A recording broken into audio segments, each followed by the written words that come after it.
Hey, friendo, Steve here. And Larson. And welcome to Road to... Countdown to 10 for the win. Of course, we announced yesterday Actually, we had made the announcement like 2 months ago.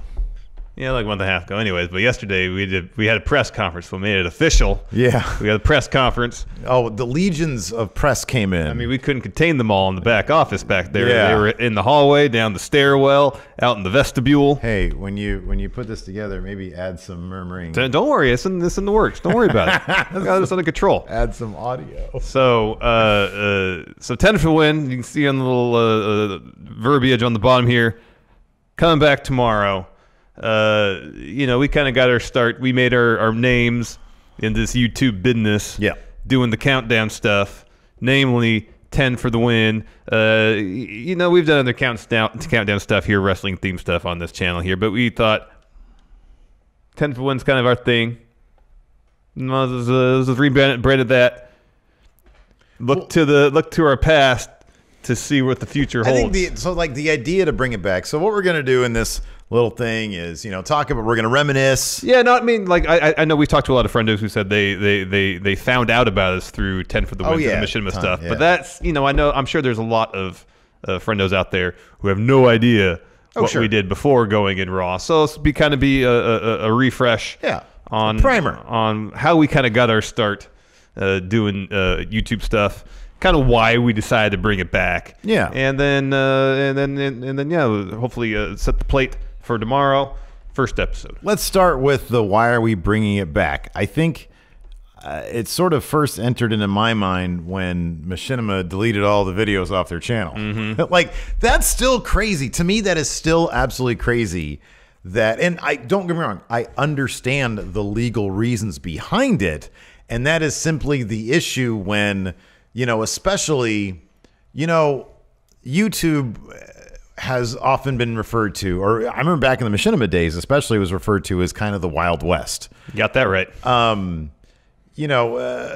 People would just, there wasn't a whole lot of regulation and whatnot, and I honestly think that what's happening right now with YouTube is that getting sorted out. It's a market correction. It is. I think it's it's like when the government back in the day, to further the analogy, at a certain point, the Old West stopped being the Old West, and laws were enacted, and when modernity came in, territories were developed, et cetera, et cetera. And so I think that's what YouTube is going through right now. A bit of a reformation, if you will. Yeah, I think it is, and we'll figure out. Whoever is going to survive this, we don't know. Will we? Who knows? Yeah, who knows? But anyways. Although you remember the question I asked you the other day about the ratio of one form of revenue versus another on YouTube. It's yeah. Anyways, that wasn't always the case. I mean, the good thing is, we have successfully been able to this point, with the help of our management team at Studio 71, diversify our revenue enough that we'll be fine, probably. Yeah, I think so. But I mean, we'll see if YouTube targets wrestling again. Who knows if they will? I kind of doubt it, but you never know.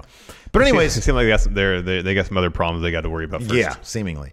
But when Time Warner, I guess, went ahead and made the decision to just kaput the Machinima channel because they didn't want to deal with hiring people to figure out the copyright legalities of all those videos,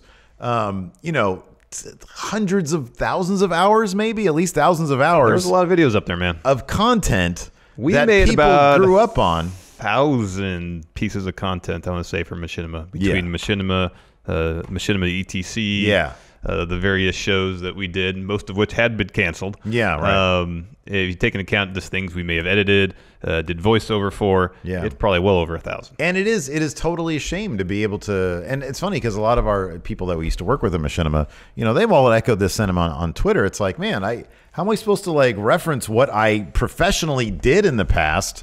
With the channel that's just gone now. It's been scrubbed from existence. And I don't know. I mean, I'm sure it's all been privated as opposed to necessarily deleted. But there's no indication that's ever going to be released. I know Rooster Teeth picked up a bunch of stuff. Maybe. I mean, of course, they relaunched Funhouse relaunched Inside Gaming. Inside Gaming, yeah. But yeah, and we have all the 10 for the win stuff. The vast majority, all of the stuff that we did, I think, a vast majority of it is backed up to some degree. I know Stefan Fenris, he backlogged. I don't know if it's all of it, but it's a lot of it. I'm generally pretty good at archiving stuff. There's some stuff towards the tail end of our first run I don't have. Yeah. And that was just the mechanics of how everything kind of ended the first run. So, like, I don't know. In the future, we might put some. What I'd like to do is go through some of that stuff and maybe upload it to like a separate channel, just to have it up, just to have it there. So because there's a lot of stuff there that I'm very proud of. There's a lot of stuff that we have a lot of good memories over, and it'd be nice to be able to do that. But when all that happened, it was like, well, let's see. Number one, did Machinima ever actually trademark? Does Warner's own a trademark for 10 for the Win? Turns out they don't. Now we do. So we went ahead and did that. Yeah, we got that. And so, like, legally speaking, we're on good ground doing this. Yeah. And we figured, you know what? There are plenty of wrestling top 10 lists out there. And this is going to be a wrestling-based top 10 show. Yeah, we're not doing gaming stuff. We're not doing gaming stuff anymore. No. And there are plenty of other wrestling top 10 lists out there, but there are plenty of cheeseburgers out there, too. We just do ours the way that Steve and Larson do ours. We're bringing back the short film intros, which people really liked. The scripted stand-up voiceover parts, presentation stuff. It's all going to be how it was in the classic days. Bad comedy. Yeah, we're doubling down on that. But I think one thing that we were both kind of surprised at is when we filmed the first episode, just how easy it was to slip back into it. Well, when you do it about 1,000 times. Yeah, you think it's muscle memory at that point. Yeah, pretty much. We did announce for it to be launched. Initially, it's going to be early October. But I think we both realized, like, if we're going to do this, we want to do it so that it's quality. Yeah. And we needed a little bit more time. To sort of get it there, because it is like going back to editing this stuff is a task, and then we got to figure out. Okay, footage-wise, what do we feel comfortable using? Like, there are fair use laws, but then there's also YouTube. Yeah. And YouTube kind of does what they want. They allow people to do what they want to do if you've got enough money. So there's just been a lot to figure out, and we want to make sure the episodes are quality. And on top of that, we want to make sure that we're not burning each other out. We're not burning ourselves out. And so we're launching with an 8-episode first season. And then we'll take time, assess where we're at, assess if people want more. If YouTube revenue stays the way it is and the episodes don't really bring in anything, are there other ways that we can monetize it? I mean, that's all sort of behind the scenes stuff. Yeah, that's business, YPMP industry jargon, yes. Right. But it's in the interest of transparency. We're doing 8 episodes, and then we're going to see if I'm really happy with the way the first one that I've been cutting is turning out. I'm really happy with it, and hopefully it'll do well enough that it'll justify doing more. Yeah. I mean, I've half jokingly suggested we sell them on DVDs. I don't think it's a terrible idea if there's a market for it. Yeah. Maybe we will. I don't know. Maybe we'll see. So we'll see. Yeah. We'll see. But anyways, yes, starting tomorrow, it will be back. Yeah. Every Saturday for the first 8 weeks, and then we'll see where to go. Take a break, reassess, see how it does, run the numbers, see if it makes sense to do more. We'll figure something out. I do like mixing it up a little bit here on the channel, especially. I feel like it's never good to get too stale. Yeah. People really like when we do. I understand that our audience, our core programming at this point in our lives, at this point in our careers, at this point in the channel, is right here at this desk talking about wrestling. Yeah. But it's always fun to get away from that. Yes. And it might help us grow a little bit more, which you and I it's always a goal of ours to not remain at 192,000 subscribers. For a while it was 188. And then we got I think a year ago it was like 188. So it's like, hey, we've grown by 4,000. Yeah. Yeah. So there's that. Yeah. If we go for 3 more years, we'll finally get to 200,000. Woohoo! Yeah. Woohoo! Anyway. If we're afforded the opportunity to do it for 3 more years. Yeah. So I guess for those who may be unfamiliar with our work previously, not that we can direct you to any location to watch any of it because it's all been scrubbed from history. Yeah, not yet. Anyways, we'll wait a couple months. And for those who have been following us since 2010, that's kind of when we got started doing this stuff together. Actually, a little bit before then. Well, let's do the full recap. So about summer of 2008, I got a call from someone who I worked for in a previous job saying, hey, we need an editor. This company called Machinima. Would you be interested? You know what Machinima is? No idea. Yeah. No. He was talking about game stuff. I was like, sure, fine. I play Rock Band. Sure. Yeah. I'm cool. Do you guys do Guitar Hero videos? I'm cool. No. All right. Is there a paycheck? Yes, I'm in. Good. So, right on. Perfect. Will it clear? Yes. Most of the time. So West LA, go to the office. It's a small office. Inside that office, amongst others, Matt Danovic, Kale Anonymous. And so for the first few months, we were working there, moved to offices in Hollywood. I did the Lord of the Rings, Conquest of Middle-earth miniseries, directed that, did a few other things. I jokingly say, but I'm pretty serious, that I think I've had more shows canceled that have been on Machinima than probably anybody else. Possible. Because I was like kind of the utility hand for a while in between projects, even when I first moved back up here and we started doing stuff together. You were a good hand. There was like, hey, there's a show without a home, would you like to give it a try, essentially. And that's how 10 for the Win kind of fell in our lap. I got a call from Matt Danovic, February 2010. And he says, hey, we got the show. It's a top 10 thing. We got to do this first one on BioShock 2. Would you do it? There's a bunch of recordings. You can do whatever you want them. Fine, I'll give it a try. Did it. Wasn't exactly happy with it. I guess they were happy enough with it that they said, hey, you want to do another one? Sure. What is it? Alien versus Predator. And then they were like, we'll send you some footage. Do whatever you want. And I was looking at this and it's like, you know, because all the previous ones, I know Kovic and Kale had done some. Brendan and James had done some. Didn't Hutch do something? Yeah, it had been well passed around. And I was like, well, usually there were voiceover people talking.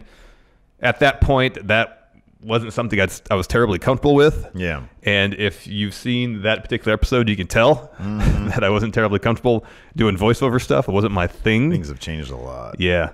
And so I've known you for a long time. You were doing voiceover work for Machinima at the time, doing some editing as well. Yeah.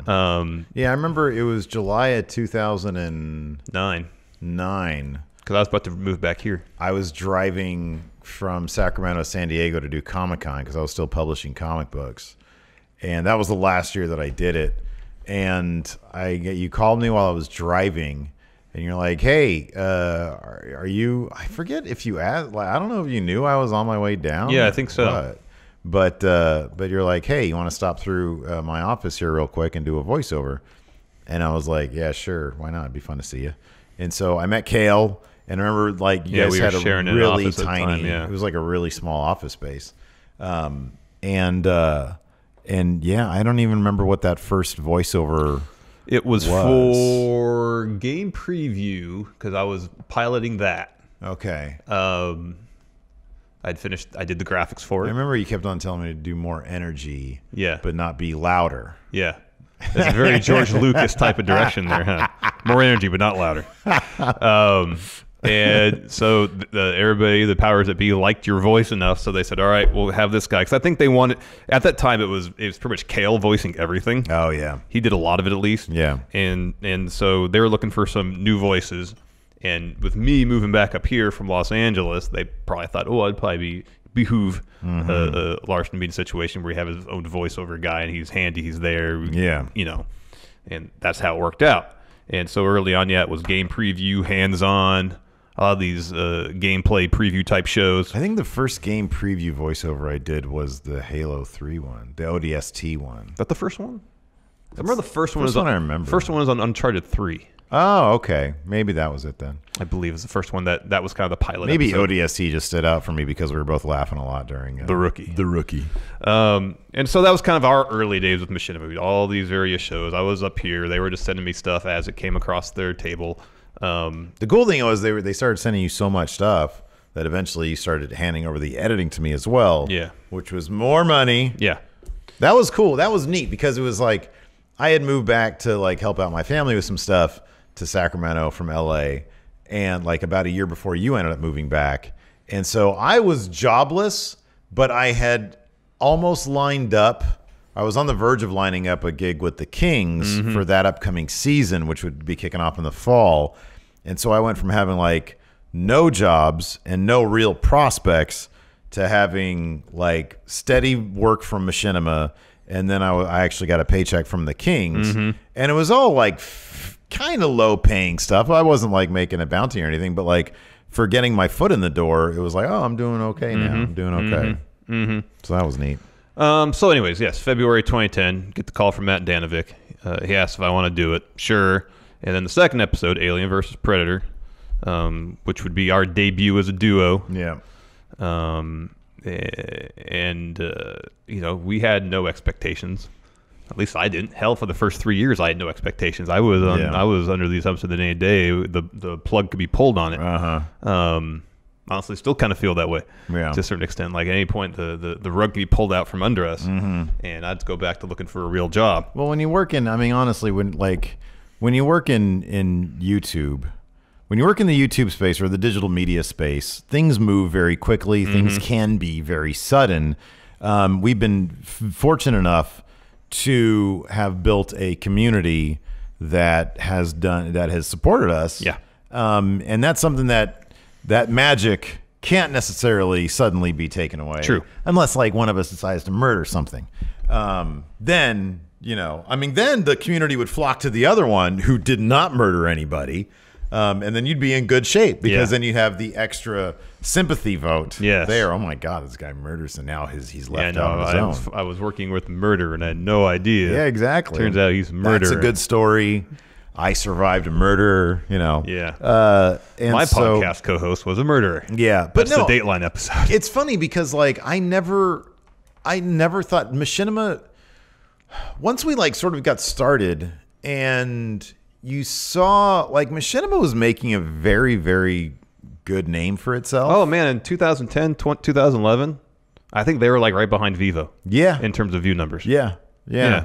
And so it's like, man, like I don't know this shit. I never thought. I mean, I didn't have any contact with the home office or whatever for the most part, except for that one time you went on vacation and I almost fucked up everything. That was awesome. I'm on my honeymoon. Yeah. Yeah. That was irritating because like all of a sudden I was put in a position like I'm only supposed to be really editing and like producing stuff. Yeah. And then all of a sudden I'm supposed to talk to like several different clients. And then I get yelled at by somebody and I'm like, look, B, this isn't even my gig. All right. Are you going to pay me more money to deal with this shit? No. Okay. Yeah. So, that was like, I wish I knew who that was. I'd fucking yell at him right now. But unfortunately, I don't have her name. Yeah. I know it was a girl. Yeah. So that was only a month after we got the show full time. Yeah. Speaking of which, I think it was August 26th, 2010 is when we took over full time. I think it was God of War 3. I think that was the first one from us starting that show full time. And at that point, were we doing 2 a week? No, at that point, we weren't doing 2 a week yet. Okay. I don't remember if there were even 2 a week airing at that point. I think it was just weekly. Okay. And then they started doing well enough they wanted 2 of them a week. Okay. It was Thursday and Saturday for the longest time. And it's funny because like, and you know, Grant, I know we do something completely different now.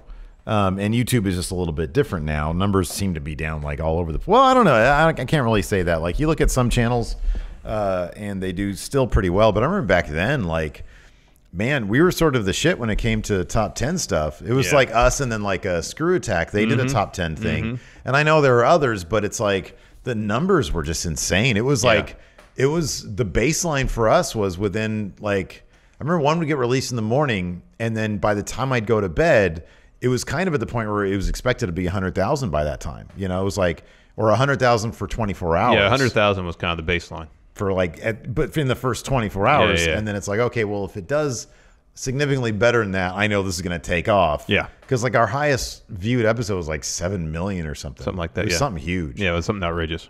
And so, yeah, I mean, those early days, like I never thought about, honestly, maybe I should have been. I'm just sort of. I never, sometimes. Like I would go, we'd get together and we'd do a voiceover and it was fun and the show would go up and there was 2 things that happened every time we did an episode. One, I assumed that no one ever watched it, despite what the view count was. And by that really? I mean I had no concept of our reach. That was brought to our attention very quickly at one point. Oh yeah. And then second of all, I'll tell that story. I don't care. I never thought it would be like a long-term thing. I just never viewed it as that. Not from a lack of want, just because I don't know, everything seemed so. YouTube at the time, he said earlier, was a Wild West situation. It seemed like there was a good deal of upheaval even then to a certain extent. And it seemed like at any moment, I mentioned earlier, it's like, all right, this could just poof all go away. For me, it was when the first round of layoffs happened. It wasn't until then that I was like, oh, we're going to get laid off. That's going to happen. Like as soon as that first round happened, I was like, oh, that's really going to happen with us. And then it did. But in the early days, I never gave it any second thought. I was like, oh, these numbers are really good. This money keeps on coming in. Well, as the numbers were good, we were getting really good feedback from the home office. Yeah. People were the people in programming and upward seemingly were enjoying what we did because they kept on giving us more. And I knew that it was just, like you could just watch it and you knew that it was good. Like you knew it was funny. Like the reactions were really good to it. And then yeah, everybody in Machinima seemed to like it. And then like just from me charting my own personal sort of advancement, it's like they did that. And then at some point, because I was a freelancer, and then at some point it was like, hey, you need to, you're going to remain freelance, but we're going to give you a set dollar amount per month, I think it was, or per week or something like that. And so I was like, okay, cool. Well, that's coming in. That's good. And so I don't know. I think with me, like you became an employee early on. Yeah. So your main sort of point of reference was, raises, I guess, and then, performance reviews maybe. Mm-hmm. But with me, it was like I kept on like step to step to step to step. Mm-hmm. So yeah, I don't know. I never really considered until the first layoffs happened. I was like, oh, that's where this is headed. Okay. Yeah. Yeah. Remember wearing the shirt because somehow it's still in one piece. The Inside Gaming Awards 2010. It's like the first year they was a huge thing. That was fun. And we got invited to present, I believe, a category. And granted, I'd known all the principal figures at Machinima for a good year or two prior to that. Kovic, Danovic, Kale, and so on. Great friends with all of them, and. But it was a bit different walking into there at that point because I was still friends with all of them, but then there's people that we didn't know who were coming up to us, and it was like, oh, I know who you guys are. I'm not saying this is like like a fame thing, like it's like an ego thing. No, it was maybe the first instance where I thought, okay, this show has reached well beyond what I think it does. Yeah. I mean, even today when we do a show, I'm still shocked when people come up to us and people say hi and meet us. I still can't fathom the reach that anything we do apparently has. Yeah. I'm shocked when they don't. Yeah. At a wrestling show anyways, because it's everywhere at a wrestling show. And I can't even, here's the funny thing. I can't imagine, to me it's like, man, we get this much. I can't imagine what like Cultaholic gets. Mm-hmm. Like probably at every wrestling show they go to, I would imagine they get it pretty. I mean, we've seen it like when when on the few occasions we've hung out with James, formerly of Couch Hop. He gets recognized because I even talked to him a little bit about it. Because he gets recognized quite a bit because when you're in something that's so big, be it the Creatures or Couch Hop or whatever, he's going to get that, especially whenever there's a gaming thing. Yeah. But yeah.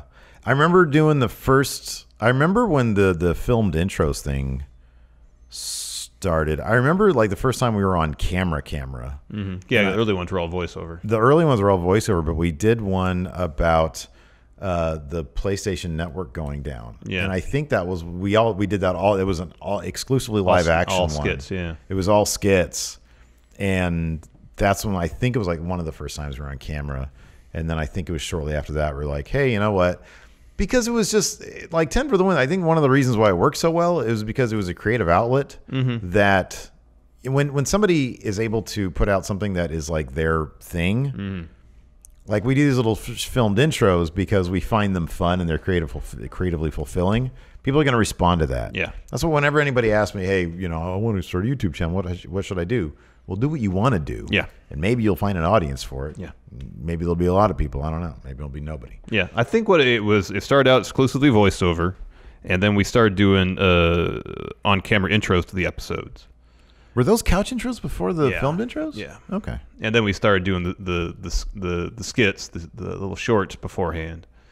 And then when we went to the stand-up presentation, that's when we started phasing out the intros. Yeah. Because we were trying to get stuff to kind of fit more in line with what everything else in Machinima and it's kind like, of looked alike. Inside Gaming and ATC both did like the stand-up thing. And I think I remember at a certain point it became a matter of creative burnout. Yeah, because at certain points we were doing 3 intros a week. So we were doing 3 episodes. Yeah, because I definitely remember I was dressed up as like a superhero of some sort, like Wonder Man or something. We were doing like an Avengers thing intro, I think. And I remember like sitting there thinking, this isn't funny. Yeah. Well, I remember there was one. It was for top 10 monster movies. And all it was one of us held the camera low to the ground and kind of scurried along like it was a creature. Yeah. And the other person, we put the old film filter on it, and the other person saw the creature and reacted. And now that reaction became the title of the thing. I remember watching it, I was like, that's the best we can do for that day, I guess. Yeah. Because we had 2 other ones we did earlier in the week. Yeah. So they're not all gold, you know. Yeah. There's some funny stuff, but not all of them are great. Yeah, once you do it, you just realize, oh, this isn't funny. And then I think on top of that, there was always feedback. Like at a certain point, when YouTube comments were always kind of obnoxious, but like at a certain point, it became like a 50-50. It was like a 50-50 thing. I hate these intros. I want just the top 10. Other people, like the other half of the audience, I love these intros. They're hilarious. And so it was like, damned if we do, damned if we don't. Yeah, so you just got to do what you want to do at that point. Yeah, and at that point I was like, I don't really want to do these intros. I think it was after people had gotten laid off like twice.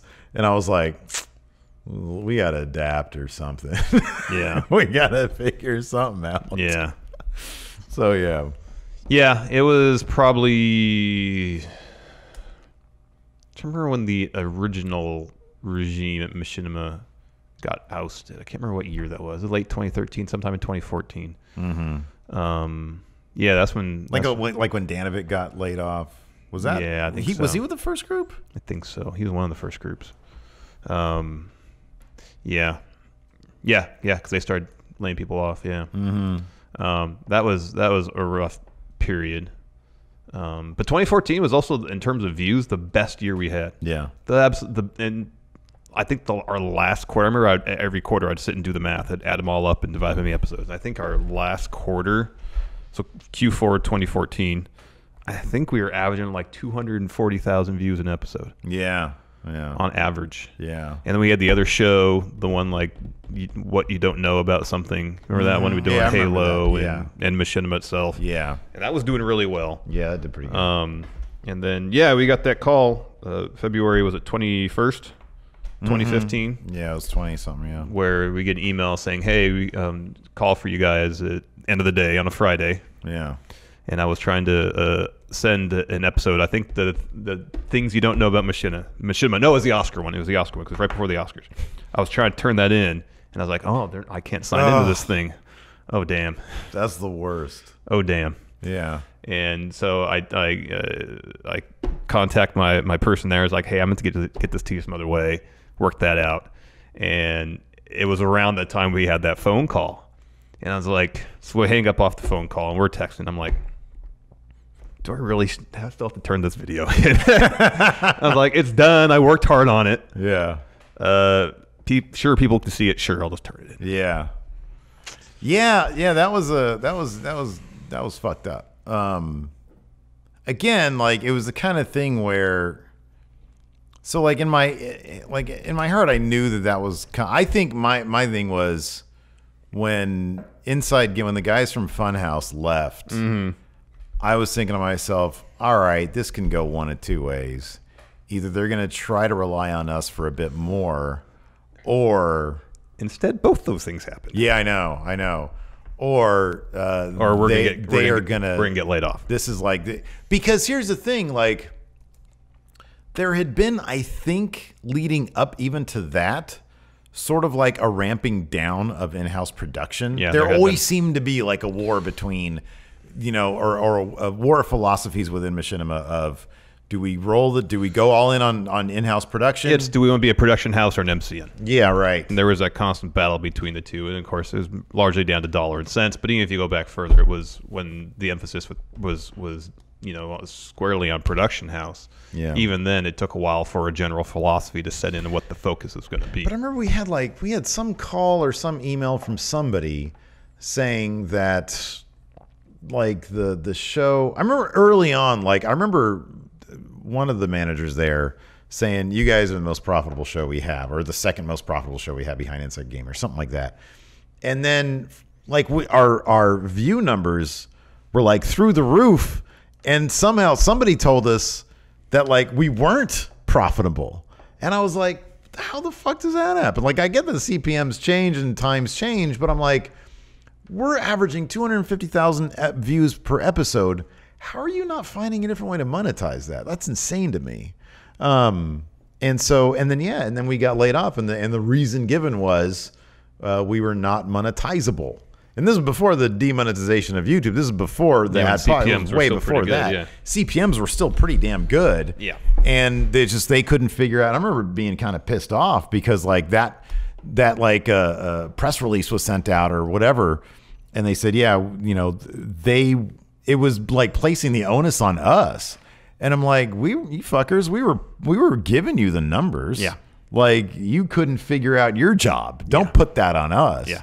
But no, once Funhouse left, I was like, yeah, the writing was kind of on the wall. To a certain extent. Yeah. I remember we were at somebody's wedding, a friend of ours' wedding, when you said that they were leaving. When you told me, you're like, yeah, they've been talking to some people. Yeah. No, my favorite story though, in terms of reach, is when we got banned from a local bar without ever stepping foot in there. And the episode will never see the light of day. Nope. But we did an episode on like gaming locales or something like that. Yeah, and the idea for the intro was we were doing dev diaries for developer Stephen Larson, diaries. Yeah, the video game, and that one was searching locations in our little town we were living in as inspiration for locales in the game. And so, for an example, it was like, oh, here's Walmart. It's the cultural hub of our town. Yeah, as a joke, obviously. Yeah, and then there was like what at the time I thought was the most dive of dive bars. And we said it by name and filmed like from a long distance. The signage, which is a terrible idea. And I said, this is where people can get drugs. This is where people can score meth if they want to, or something like that. Something really stupid, but probably funny. And then we got an email from like the proprietor of the bar saying, hey, I'm talking to a lawyer. So like we just hit up Machinima and was like, hey, we got this email. I said, okay, don't respond. We will take down the episode right now. And so, yeah, I was shocked. I was like, how did anybody? I know. That's like I said, that's when the moment I was like, oh, okay, the show does have a reach. Yeah, that was crazy to me. That was hilarious. But yeah, I've never gone to that bar. No, nor have I. No, I'm not going to either. It's been a long time. Maybe they water in the bridge, That was 7 years ago, probably. I would think that it's not water under the bridge. It's rather they might have forgotten about it. Yeah. That's a possibility. Yeah. So, yeah, we got laid off. Yeah. And then we had to make a trip down like the week after to drop off a bunch of equipment that they'd sent us. Yeah. But we could have probably just mailed it. I know. It was Kovic's birthday. It was also Kovic's 30th birthday. Yeah. So we made a trip down. And was like, hey, this would be a good idea. Network a little bit. Yeah. So we went in there and they were like, hey, don't worry. We'll find something for you guys. And they did. We got a call because of I think this is. I don't have any facts to back this up. Oh, the logic is sound though.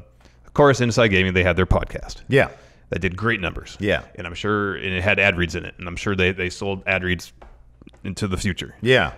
When they left, though, there was no one to fill that podcast. Therefore, no one to read those ads. Therefore, no way to make that money. Yeah. So we got contacted. Hey, would you guys like to take over this show, essentially? Oh, there were people there that they tried to sorry, it lasted like 1 or 2 attempts. It was an episode. Yeah. And people were like the comments just blew it up.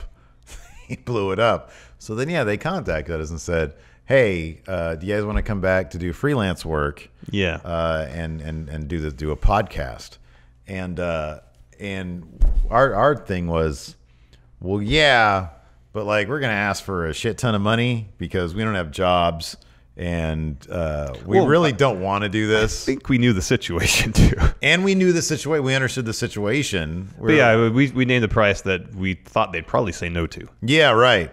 And then they said yes to it, and then we were like, okay, cool, knowing full well that we weren't really. That was my thing always about 10 for the Win, though, is that we never had Friendo Club there. We had our fans. Like that's what's crazy, is that with a fraction of the reach of the views that we get now, the fact that our community has been built up to such a degree that we're not riding on anybody's coattails.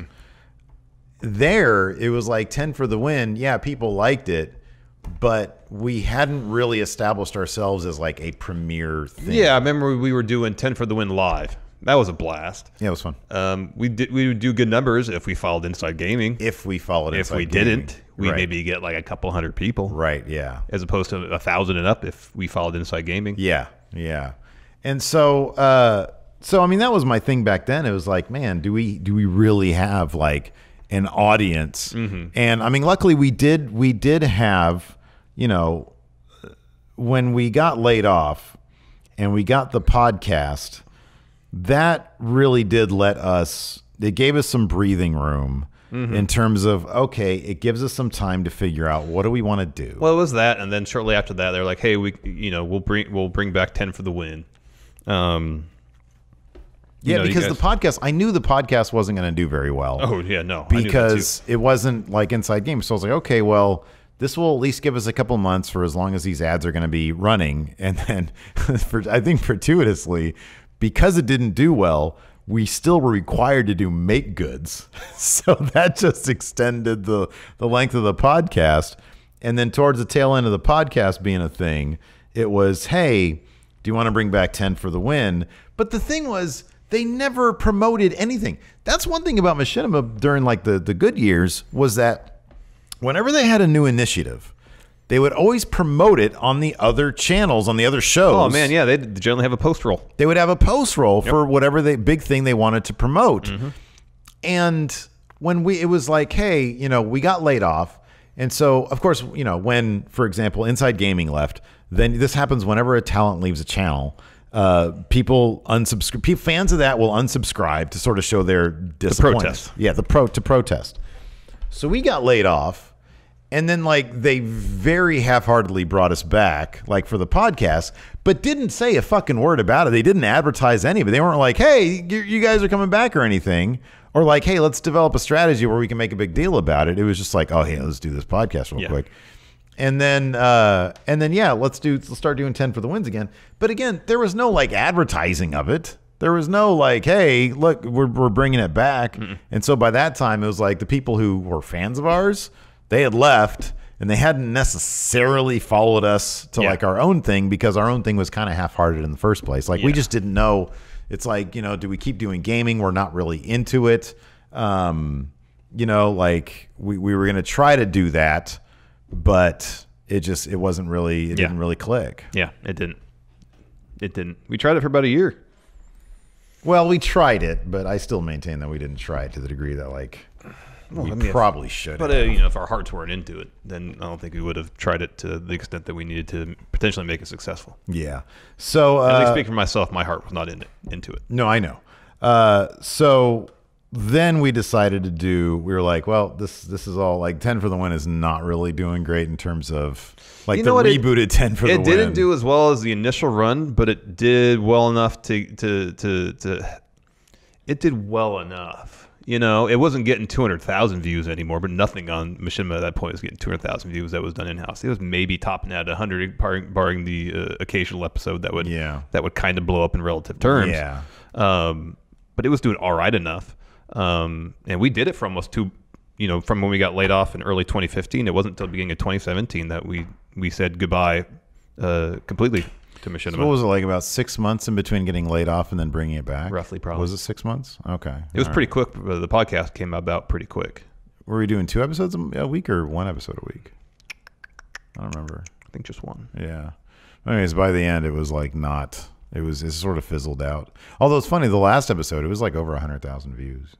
And that was cool because at that point, it's like, we got enough work from Machinima to be able to keep us afloat while we figured out going in Raw. And, once we were like, okay, let's do this Patreon thing. Let's figure that out. And then we did that, and that did pretty well. And so we're like, okay, this could work. And then Paige got arrested. Yeah. And we were able to land in a bunch of recommendeds. Yep. And then going in Raw was like a thing. Yep. And then, beginning of 2017, we were able to quit Machinima. And just focus on this full time. And now we got Office Space, amongst other things. Nice. And people who buy shirts. Ryan Nichols. Thank you, Ryan. Too good, me brother. Thank you, Ryan. So, yeah. So that brings us to today. In fact, actually, tomorrow, when we'll dust off 10 for the win and see if we can bring that back to some sort of notoriety. Yeah, like I said, I think it's fun to mix things up a little bit, and it's got name recognition. People have fond memories of that. So I'll give it a shot. Yeah, why not? Whatever, right? Whatever. See if it works. Not whatever. We tried. Yeah. Anyways, we hope you guys. And then I think we're gonna start. I think we're gonna upload. It would be like what I kind of want to do is like there's so many 10 for the win like in jokes. We do a channel. Put up those old 10 for the wins, like properly edited to take out some of the jokes that maybe don't work anymore in the year 2019. And then launch what is the merch store they have for like YouTube? Is it Teespring? Is it Teespring? I think. Oh, and do the 10 for the win shirt so you can just click buy right there. Yeah. All right. Do the 10 for the win shirts, all the old in jokes. Just but whenever we put up new episodes, just get all in like Arial, your spine. Like fuck, why don't we just sell Machinima logo shirts? Let's reprint this one. Can we please reprint this shirt? What is that? We know that font. What is that font? It's Handle Gothic. There you go. All right. I think I could figure that one out. We'll have to scan this shirt. I wouldn't want to do that to those guys. Do like a punk version of it. Well, maybe we'll do it like on a different Teespring, like a bootleg one. All right, a bootleg one. Oh, man. Anyways, hopefully you guys will enjoy the upcoming episodes of 10 for the win. Yes. Be sure to hit that sub button, the notify bell, and you should theoretically get all those notifications. In theory, yeah. Anyways, thanks, everybody. We'll talk to you later. Goodbye.